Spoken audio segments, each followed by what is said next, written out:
حبيبي رسول الله وهو المتيم مدى الدهر فيه قاتل آله وصحبه وسلم. أيها الحضور الكرام أصحاب الفضيلة والمعالي، أهديكم سلاما لو رفع إلى السماء لكان قمرا منيرا، ولو مزج بماء البحار لصار عذبا سلسا. وهو السلام عليكم ورحمة الله وبركاته. يسرفنا ويسعدنا في هذه المناسبة المباركة أن نستقبل بيننا العالم الجليل والشيخ الفاضل الذي كرس عمره في خدمة العلم والدعوة إلى الله ونصر القيم الإسلامية السمحة، وهو الشيخ العلامة محمد الماهي سيسي الذي لا زال ولا يزال يمحو الكفر والدلالة بعلمه النير ورأيه الثاقب حفظه الله ورعاه.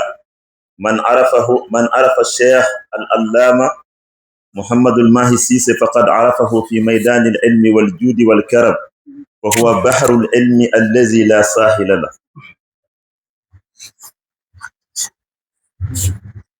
نرحب بكم يا شيخنا المحترم الشيخ محمد الماهي سيسي في هذا. gannaaw bu ñu sante suñu borom julli ci yonent bi ñu ngi nuyu de tatagal bépp doomu aadama boo xam ne ñëw nga fekkee ci ñu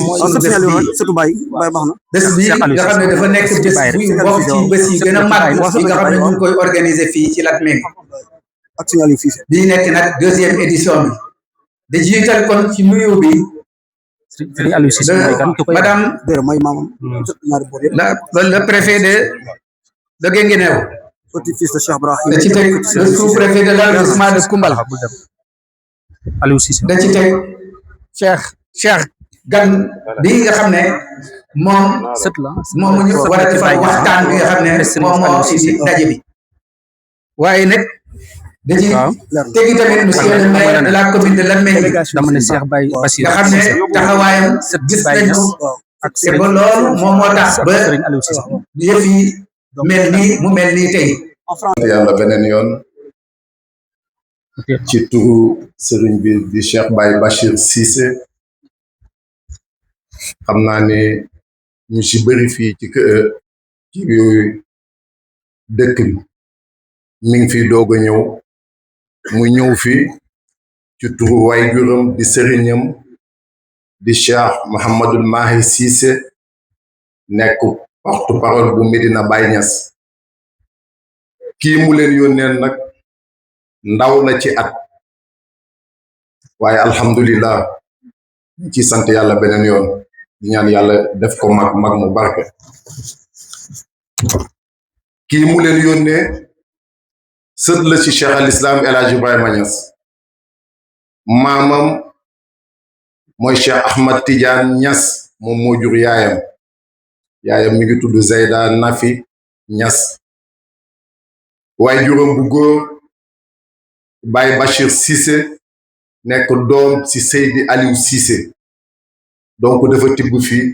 fii alhamdulillah. sëriñ bi ñu ngi lay ñaanal yàlla def la mag, waaye maa ngi leen di seedeel ne ku Cheikh Mouhamadul Mahi Cissé wóolu la. الصلاة والسلام على سيدنا ومولانا محمد رسول الله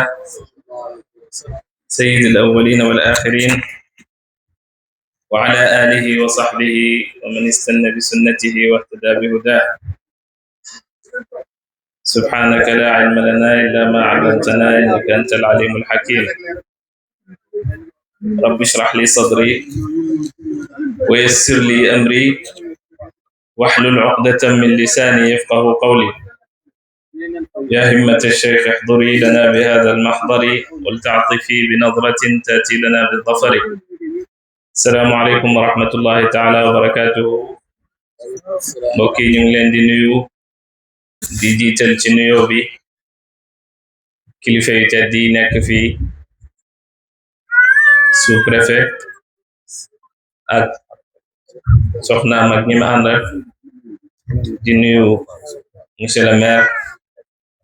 Koumba Diouf, di ko sargal di ko ndokkel, di nuyu jigéen ñi nga xam ne suñu mbokk jigéen ñi nga xam ne ñooy ay membre ci marhaban Diop ci FGF fédération des groupements féminins di nuyu mbooleem ñi fi teew di nuyu borom dëkk ak borom xam-xame ulama yi ak mbooleem ñu fi nekk góor ak jigéen mag ak ndaw gan ak dëkk ñu ngi leen di jottali li tam nuyoo sëriñ bi Cheikh Mouhamadul Mahi Cissé ñi nga xam ne moo ñu yebal ngir ñu ñëw wuutu ko fii ci jotaay bi gannaaw bi nga xamee ne démb bi njullee àjjuma nee na ma def na lu nekk ngir changer réservation waaye mujjut sotti ñàkk nekk ci biir réew mi rekk ko teree teew fii ma nga ca baytullahil haram di umra waaye démb ci biñ jullee àjjuma moo ne ma def na lu nekk ngir changer bien bi ngir mun a fekkee jotaay bi soog a dem waaye mujjut sotti jamono ji nim tëddee ak moom yu di sim enu te ñëpp xam ko du ne heure bu ko neex mu tukki occasion yi rek la mën a am ngir daw dem ziyaara ji yonent bi sallallahu alayhi wa sallam def umraam ñëw waaye terewut jéem na sax xanaa dafa antuwut waaye su fekkoon ne mu ngi fi dara du ko teree teewee jotaay bi ndax fépp fu ñuy waxee lu baax mbaa ñu di ko fa defee foofu jotaayam la place am la buñ ko fa oowee ak buñ ko fa oowul rawatina nag buñ ko fa oowee di ko fa xaar di ko fa fuglu wax na ma lu bari ci jotaay bi nim amee solo ci moom ak nim ko fonkee ak nim ko joxe itte loolu mooy ngantam teewut fi ak jëmmam waaye mu ngi fi ak xolam mu ngi fi ak itteem mu ngi fi ak ay ñaanam mu ngi fi itam ak ay encouragement am bu jëm ci mbooleem ñi nga xam ne ñoo taxawal lii ñu ngi ndokkeel ñi nga xam ne ñoo initié jotaay boo am solo bii muy jotaay boo xam ne yàlla may na leen ñu dajale ñaari mbir def nañ ñi ko war a def ñoo ko def fiñ ko war a defee ak ci circonstance yiñ ko war a defee itam ci lañ ko def ndax dafa mel ni ci carte bi fédération des groupements des femmes ñoo initié ñoo organisé lii te jigéen dafa am responsabilité bu mag am rôle bu am solo bu mu war a jouer ci lépp loo xam ne ay phénomène social la ndax cër bi ëpp ci wàllum yar ay ndaw yar ay xale ci loxoom la nekk na la ko loolu yiw bu rëy la kon def lu baax initier jotaay bu mel ni waxtu wu nekk la baax waaye buñ ko defee ci koor dafay gën a rafet dafay gën a baax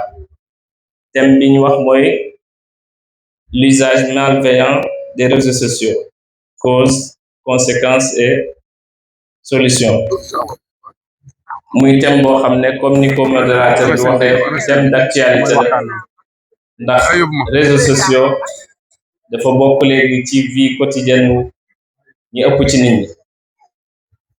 même ñi nga xam ne sax xamuñu réseaux sociaux utiliser wuñ ko dafay jeexital ci ñoom ndax am na ku leen jege ku bokk ci ñoom ku koy utiliser te kooku lu ko laal mën na ko laalaale waaye bala ñoo xuus ci thème bi dana laaj ñu def benn introduction bu ndaw boo xam ne dañ koy lay taayale waxtaan bi bala ñoo xuus dëgg-dëgg ci thème bi yàlla moo bind nit ñëpp bindee leen ci benn bakkan comme ni ko waxee ci alquran ya ayyuhan nas inna xalaqnaakum wala ittaqu rabbakum alladi xalaqakum min nafsin waxida bakkan te mooy aadama baax ci yiw comme ni ko yàlla diglee wa taawanu ala albirri wa taqwa wala taawanu ala al ismi wal udwan na ngeen dimbalante ci lu baax na ngeen dimbalante ci yiw bu leen dimbalante ci noono bu leen dimbalante ci mooy yàlla wala bàkkaar di jokkoo itam ngir dimbalante ba nga xam ne lépp loo xam ne ay musiba la wala xëy na wala lu bon la wala ñaawteef la luñ gis mu dëgmal suñ société ñu fexe ànd ba gàllankoor loolu mu bañ a agsi su fekkee lu xas dugg la ba pare lu agsi la ba pare ñu ànd itam jokkoo dimbalante ba nga xam ne danañ ko tënk ba du law du tasaaroo képp ku baax ku ñuy tudd ci réew mi war nañ ko mën a tudd ñoom xas ko saaga ko ñàkkee ko teggin te loolu ci liy taal ay réew la bokk ndax réew moo xam ne am na ñu baax ñu mel ni ñi am ci réew mi képp ku sañee joxoñ leen di leen saaga di leen xas mbaa nga di leen wax lu ñaaw kooku yëpp bu nit ñi seetaanee sax yàlla du seetaan ku mel ni Baye Niass ku mel ni Cheikh Omar Fouti ku mel ni Serigne Touba ku mel ni Hadj Malick siggilaaka Sénégal yooyu liñ liggéeyal yàlla yëpp ci réew mi mënuñoo tëdd moom nit jug di leen xas di leen saaga yàlla di noppi di seetaan li muy def nag mooy wàcce ay musiba ak i balaa yoo xam ne doo xam fu mu jugee doo xam noo koy réglé fekk léeg-léeg moo ko waral ñu mata bàyyi xel la ci ni ñuy jëfandikoo réseau yooyu te bëri na ci am na ci ñoo xam ne ay kuréel yoo xam ne tasaare li ñuy tuddee extrémisme religieux moo leen tax a jóg mooy am nañ dégg-dégg ci diine boo xam ne du wut ne mooy diine te ñoom ku déggee wut niñ déggee jàpp nañ ne waroo sax dund dañ laa war a rey te yu bari ci seen dégg-dégg ay xottu rek la du wut fond bi tax a jóg diine ji dëgg du objectif yi diine dëgg-dëgg ay dégg yu terre à terre la mais ñoom jàpp nañ ne loolu mooy diina fa la diina tàmbalee fa la yem boo ko defut duñ la bàyyi ci sa jàmm nekkal ci sa jumaa di julli waaye ni ngay jullee bu leen neexut buñ la jekkoo mën nañ laa fekk ba ci jumaa jooju ñu rey la loolu mu ngi ci biir internet bi war ko bàyyi xel am na beneen façon extrémisme yi tam mooy anti religieux ñi nga xam ne jàpp nañ ne yàlla amut diina amut lu baax amut lu bon amut nit ki lu mu bëgg rek la war a def ñooñu itam ñu ngi ci biir di xëcc nit ñi heure bu nekk te am na ñu ñuy nax di leen yóbbu ci yoon boobu nga xam ne moom lañ nekk ci anam yi nga xam ne dañ koy jëfandikoo réseau yi te baaxul ci la bokk. bismillahi rahmaani rahim assalaatu wassalaam ala rasulillah mbokki Saalum mbokki Latmingué ñu ngi nuyu ñëpp di gërëm ñëpp di sant ñëpp di jiital ci nuyu boobu monsieur Djidja Kital nekk sous-préfet bu arrondissement bu Koumbal tey mu sagalee ñu ak teralee ñu ñëw ci bés bu tedd bi ànd ak soxnaam su tedd si xaw ma sax ndax tey ndogu dina fa am ndax fii la yendu ak moom muy lu rëy ci ñun waaye nag dara bettuñu si ndax ku xam fii monsieur Kital teg commune bu Latmingué loolu du la bett ci bés bu mel nii di bésu diine di bésu mbokkoo du bésu saafonte di nuyu suñu sëriñ di ko ziyaara di ko ngërëm la nga xam ni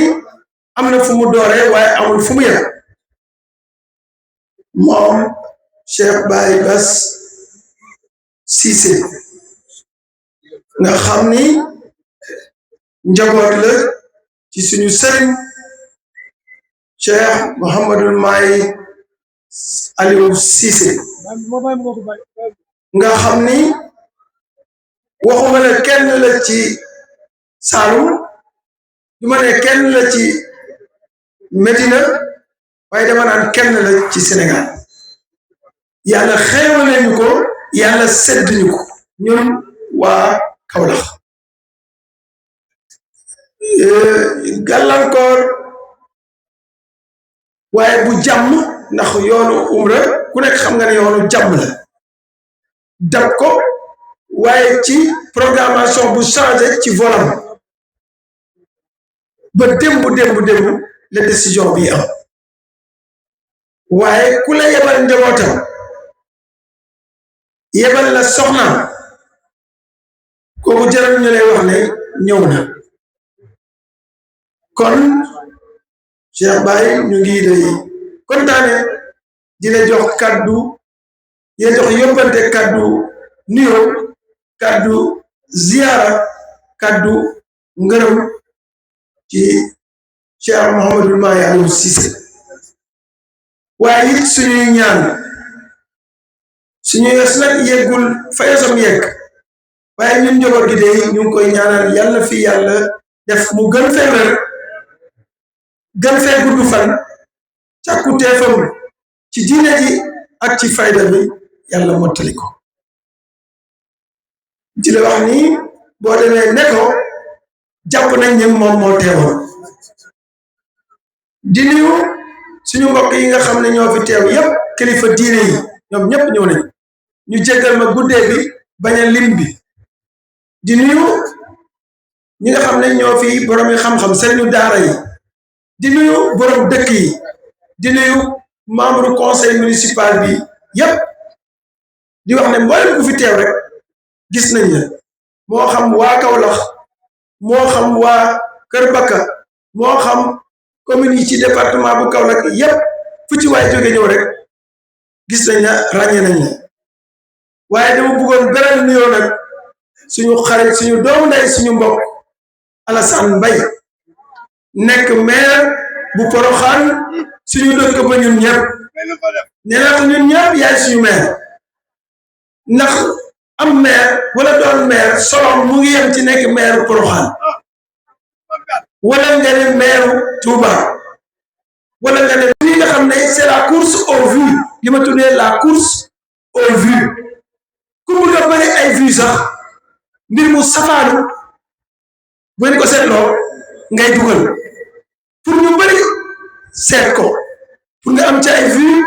pour nga amee ca dara xam nga ne loolu day ci am yi gën a yi ñu war a gën a ñaaw la bokk maanaam ay vues pour nga bëri la ko pour am ca ay koppar nga def ca lu ñaaw loo nga xam ne maasuma kumburi yu bëri dañuy sawar pour di ko seet xam nga loolu musiba la loolu li mu tekki mooy bu doon vues yi lu rafet moo ci miin moom lañ ci gën a miin it vues yi dina bëri maanaam bu société bi soppeeku woon ba ay xasida gën a bëri ci vues yi ñu ko gën di ko déglu waaraate yi ñu gën di ko déglu bu boobaa di nga am ay vues mais day fekk jamono bi ñi ko dëkkee ëppee ko nekk ñoo nga xam ne xasida waaraate moo leen gën a ñor kon ma jàpp ne yaru xale yi mooy saafara ba gën a am solo ci loolu ma ne woon soxna yii yéen a ca jiitu góor ñi dañuy dem di ñëw di daw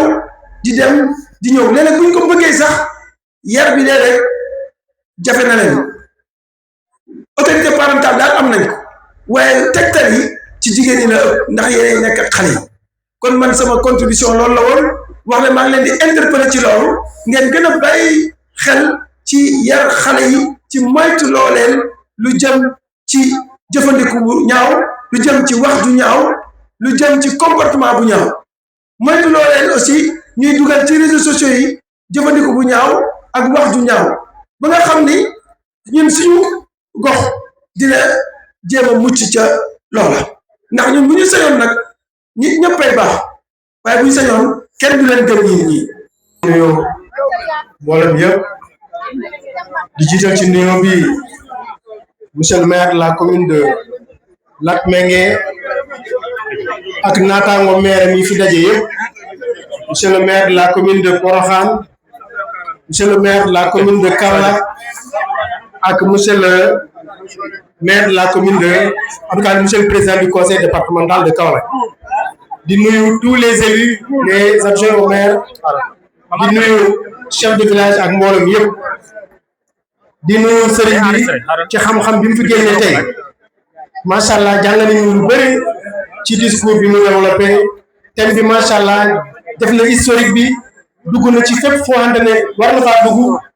wane na ne intellectuel bu mag la wane na ne macha allah mag ñi tàggat nañ ko bu baax a baax di wax ne am nañu mbégte tey ñëw fii ci suñu tur ñëw également ci turu préfet du département de Kaolack nga xam ne madame la présidente da ko yónnee invitation mu ne ma naa ko ñëw teewal fii ci bërëb bii di wax ne 8 mars tradition la fii ci Sénégal ñu ci célébrer la femme yàlla def nag ren mu tombé ak le mois de Ramadan mu jox un cachet particulier féliciter l'ensemble des femmes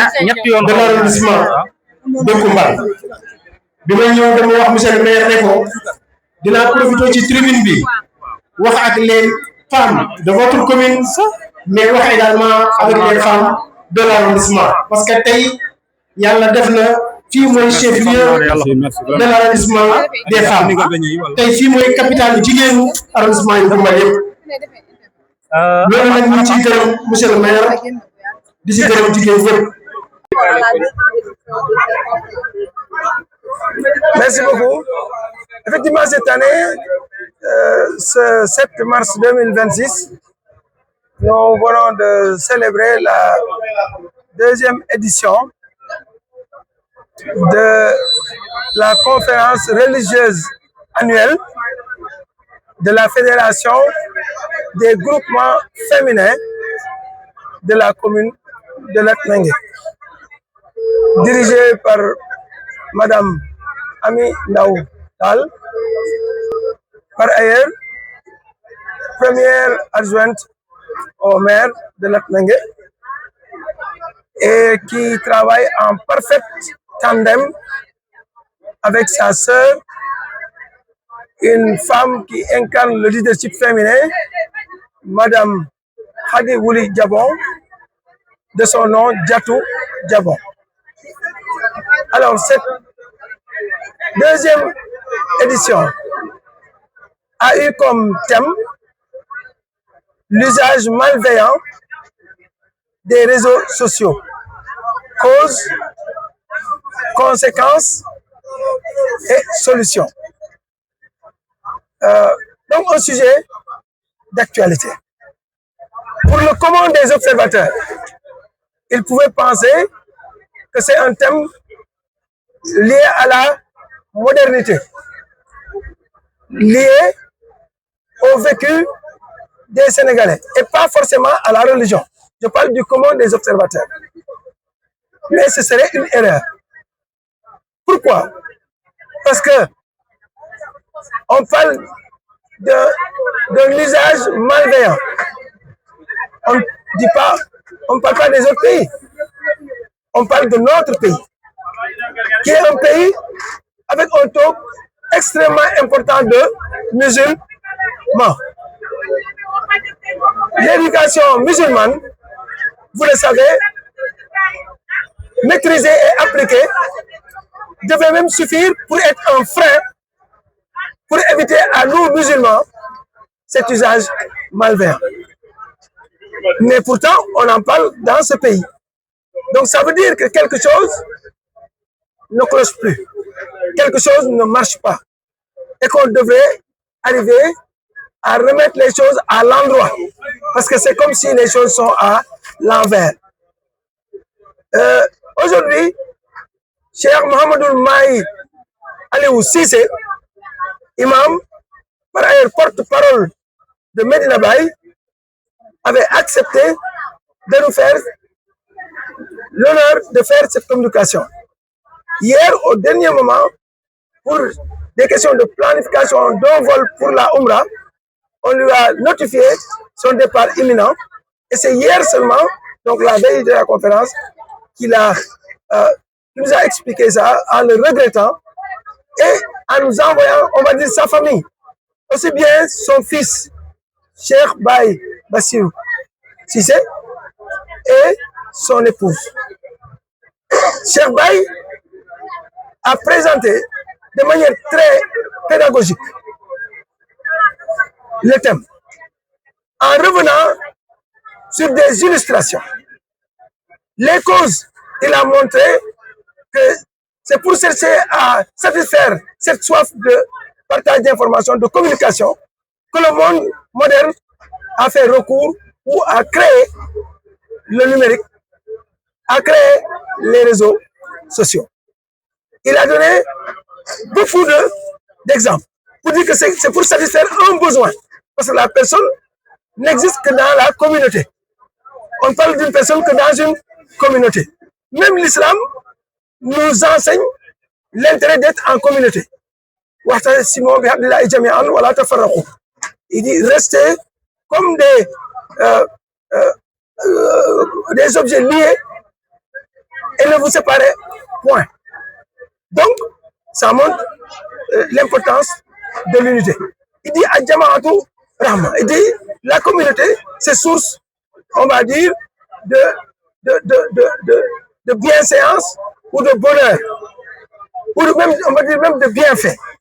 Donc, c'est des recommandations divines et des enseignements du prophète Mohammed sallallahu alayhi wa sallam. Donc, ça veut dire que quand on est en communauté,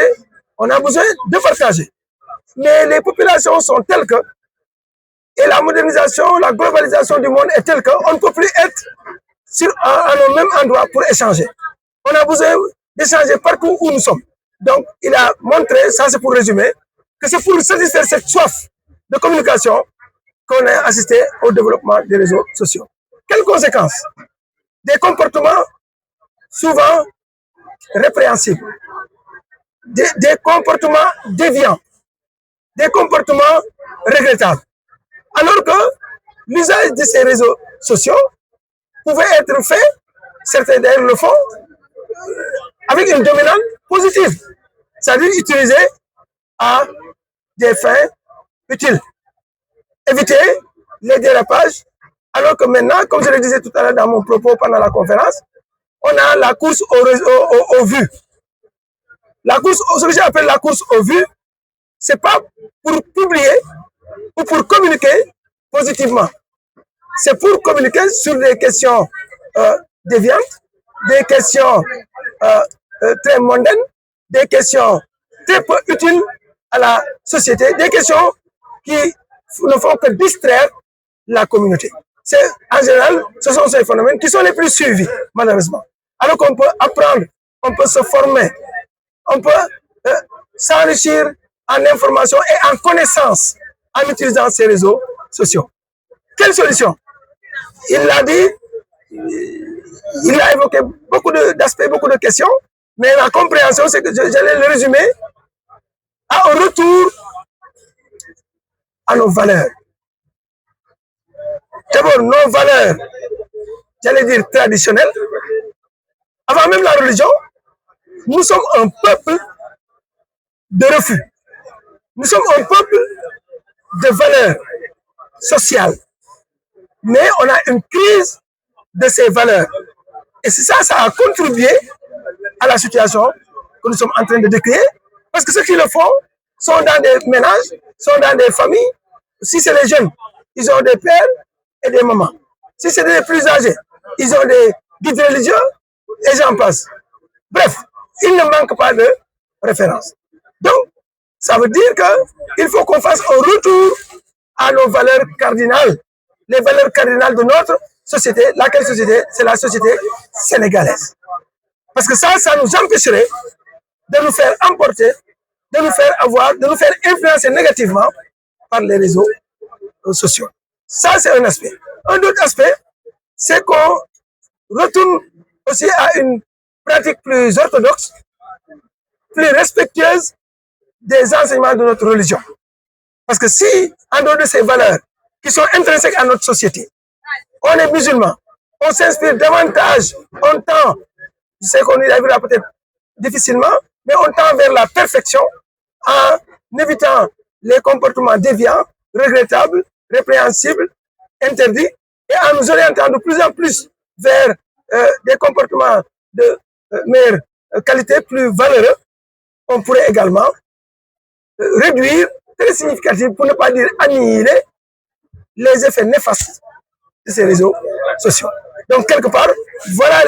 les solutions. Parce que, et moi, j'ai insisté beaucoup sur les femmes. Pourquoi les femmes, c'est les épouses et c'est les mamans.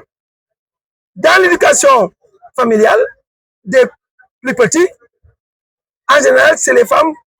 qui jouent le plus grand rôle parce qu'elles sont plus présentes en famille et en général, les enfants sont plus attachés aux mamans. Avec l'homme, c'est juste l'autorité parentale, mais en réalité, l'éducation, ce sont les femmes. Et justement, cette conférence a été organisée par les femmes. Donc, je les ai également interpellés pour qu'elles se rappellent davantage de leur rôle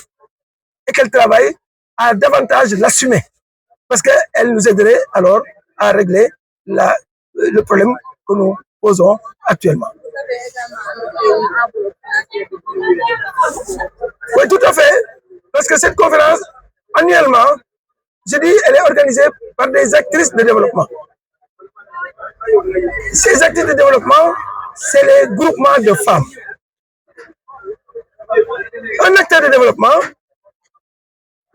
son intérêt,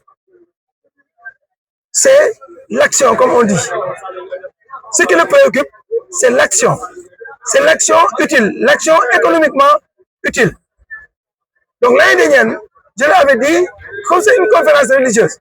on peut commencer par un accompagnement qui a trait à la religion. On sait que le pèlerinage à la Mecque, c'est un des piliers, le 5e pilier de l'islam. La Umrah, ou le petit pèlerinage, est très recommandé également. Donc, on a commencé par ça avec 9 billets que nous avons portés à 10. Et Dieu a fait bien les choses. On rend grâce. Les intéressés ou les bénéficiaires ont été déjà à la Mecque et sont déjà rentrés. Cette année, on a dit que l'accompagnement ira vers le financement. On sait que pour l'autonomisation des femmes, ce n'est pas des idées qui manquent maintenant. Ce n'est pas des projets qui manquent. Elles sont dans l'agriculture. Elles sont dans la transformation agroalimentaire. Et j'en passe. Elles sont dans le petit commerce. Bref. Donc, on a dit, là où le bas blesse pour les femmes, c'est l'accès au financement. Donc, on a dit que cette année, on va alors mettre cet accompagnement dans le cadre du financement des activités. Donc, on leur a octroyé une enveloppe de 10 millions de francs CFA pour financer leurs activités à travers, je pense, les calebasses. Elles se sont organisées en groupe, je pense, autour de 9 groupes dans dans notre commune, avec des calebasses, avec des systèmes d'appui mutuel, des systèmes de solidarité entre elles. Donc, cette enveloppe servira à financer leurs activités économiques, soit directement ou déposer dans une banque pour lever des montants plus élevés. Je pense qu'une structure comme le FONGIP, c'est un exemple que je donne, doit être prête, cette structure, à accompagner les femmes avec un dépôt dans un compte qui pourrait leur permettre de mobiliser beaucoup plus d'argent. Mais au moins, s'ils n'arrivent pas à prendre un crédit aussi, cet argent, c'est une subvention à 100%. En étant, ce n'est pas un prêt.